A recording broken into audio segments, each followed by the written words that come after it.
Hi, good morning. I just thought I should share with you guys today. This car was leaking smoke through an injector. So this is an injector washer and this is an injector.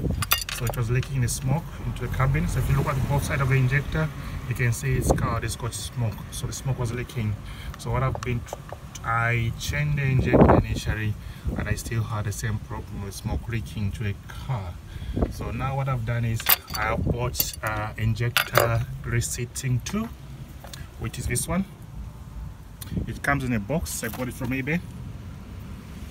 What is important when you use this tool is make sure you only use the key with flat surface here. Do not use the other one. This one is not flat. This one is not flat, and the other one is not flat. Only use the one which is flat. This one is also not flat. Can you see?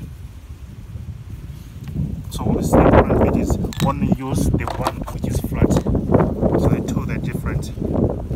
This one, the teeth are not flat. This one, the teeth are flat, as you can see. So only use this type to do it. Unless if you are working on a Mercedes-Benz, or if your washer is not flat, then you do not need to use the flat tool. So I've taken injector out and I've used it to by means of pushing it inside and twisting it. And this is the T-bar for the tool, which I've done.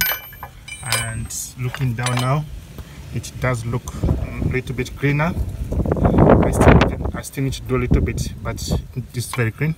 Then after using the tool, what I've done is I've used some brake cleaner onto the cloth, and I've gypped the cloth inside to remove all the debris.